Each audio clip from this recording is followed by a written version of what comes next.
Pada tahun 1940, di tengah Perang Dunia yang mengguncang dunia, Charlie Chaplin menciptakan sebuah mahakarya satir yang tak hanya menghibur, tapi juga menjadi kritik pedas terhadap tirani dan fasisme. Film ini berjudul The Great Dictator. Sebuah kisah tentang dua pria dengan wajah identik yang terperangkap di tengah kekacauan politik, seorang diktator bernama Adenoid Heinkel dan seorang tukang cukur yang tak sengaja terseret dalam peristiwa besar. Kisah dimulai di medan perang pada Perang Dunia I. Seorang tentara yang juga seorang tukang cukur diperankan oleh Chaplin berjuang untuk negaranya, Romania. Dalam pertempuran kacau, ia menyelamatkan seorang pilot bernama Schulz, namun akhirnya kehilangan ingatannya akibat kecelakaan.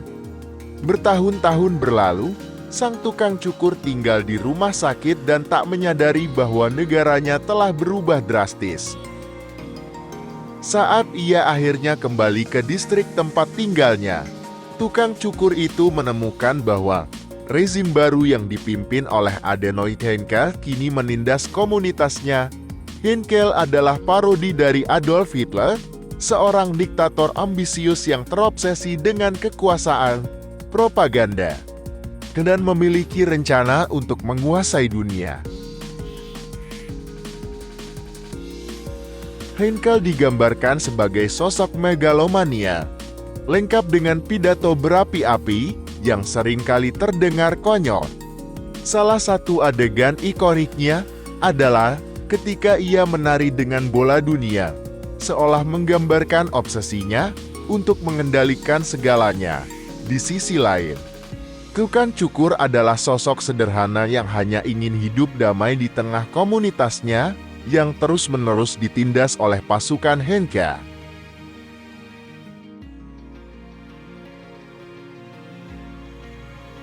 Namun, takdir mempertemukan tukang cukur dengan Schulz, sang mantan pilot yang kini menjadi pejabat tinggi di pemerintahan Heinkel.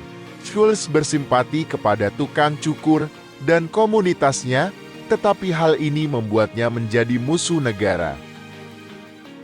Di tengah penindasan, sang tukang cukur menjadi simbol perlawanan kecil namun berani. Bersama seorang wanita bernama Hana, ia melawan tentara-tentara Heinkel dengan caranya sendiri yang penuh humor dan keberanian.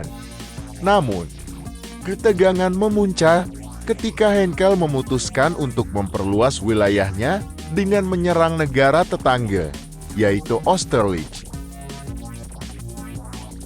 Situasi menjadi semakin kacau saat Heinkel, dalam salah satu peristiwa penuh kebetulan, tertangkap karena disangka tukang cukur. Sebaliknya, tukang cukur justru dianggap sebagai Heinkel karena kemiripan fisiknya. Peran keduanya pun tertukar. Dalam puncak cerita, sang tukang cukur yang kini menyamar sebagai Heinkel harus memberikan pidato besar di depan seluruh dunia. Dalam momen yang menggugah, ia meninggalkan retorika fasisme dan memberikan pidato yang menjadi inti dari film ini. Ia berbicara tentang perdamaian, kemanusiaan dan juga harapan untuk dunia yang lebih baik. Pesannya sederhana namun cukup kuat. Kita semua ingin saling membantu, bukan saling membenci. Dunia ini cukup untuk semua orang, asalkan kita berhenti serakah. Pidato ini bukan sekedar untuk karakter dalam film, tetapi juga pesan dari Chaplin kepada dunia yang sedang menghadapi ancaman nyata dari fasisme pada masa itu. Film The Great Dictator bukan hanya komedi, tetapi juga sebuah pernyataan politik yang berani dan penuh makna.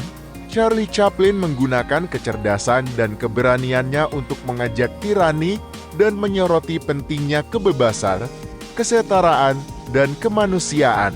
Hingga hari ini, kesan film ini tetap relevan dan menginspirasi banyak orang.